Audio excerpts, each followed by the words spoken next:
खुलुमबाय स्टुडिय'आव दं आं उदांस्रि मोसाहारि। दिनै 18 मे बर' बिजों सानाव दाब दाब बर' हालामाव दिनै बर' बिजों सान फालिनायखौ नुनो मोनगासिनो दं। थिग बेबायदिनो साफागुरि कक्लाबारि गुदि बर' थुनलाइ आफादाबो बर' बिजों सान फालिदों। बाक्सा जिल्ला सालबारि महकुमानि बेन्दोंनि साफागुरि कक्लाबारि गुदि बर' थुनलाइ आफादा खामारदैसा गोजौ फरायसालियाव 18 मे बर' बिजों सानखौ बायदि बायदि मेहेरगोनां हाबाफारिनि गेजेरजों फालिदों। बे हाबाफारियावनो मिरु बर' थुनलाइ आफादनि बारग' नेहाथारि उपेन देउरि बिथाङा आलासि महरै बाहागो लाफैयो। बिथांजों लोगोसे साफागुरि कक्लाबारि दखरा दुलाराय बर' फरायसा आफादनि मावथि आरो साफागुरि कक्लाबारि गुदि बर' थुनलाइ आफादनि गुबुन गुबुन बिबानगिरि बिथांमोननि बाहागो लानायजों लोगोसे खामारदैसा गोजौ फरायसालिनि फोरोंगिरि आरो फरायसाफोरनि नुजाथिनायाव 18 मे बर' बिजों सान फालिनाया गुबुन गुबुन रोखोमनि हाबाफारिनि गेजेरजों खुंफुंजायो।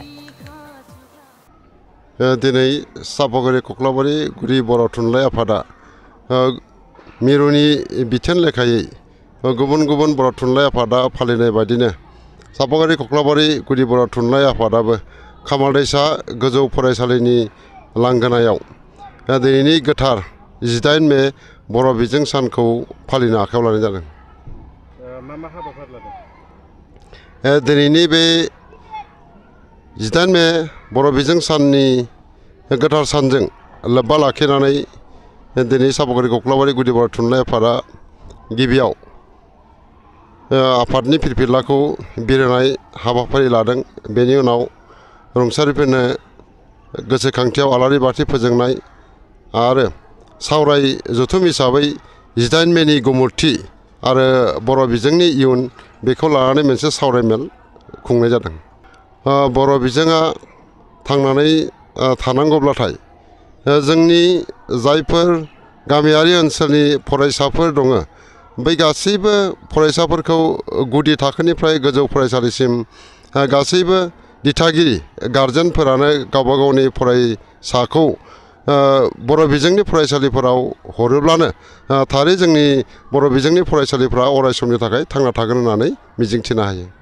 बर' बिजों राव थुनलाइ हारिमुखौ फोथांनानै लाखिनो थाखाय दिनैनि दिनाव बर' थुनलाइ आफादा गोबां सरकारजों सावरायनाय हाबाफारि लानानै बिदिनो मोनसे उनाव मोनसे बर'नि जा जेंना बे जेंनाफोरखौ मोनसे उनाव मोनसे फोजोबस्रांनो हानायखौ नुनो मोन्दों। गोजोनथाव खौरां, नोंथांमोननि थाखाय मोनसे गोजोनथाव खौरां लानानै फैदों।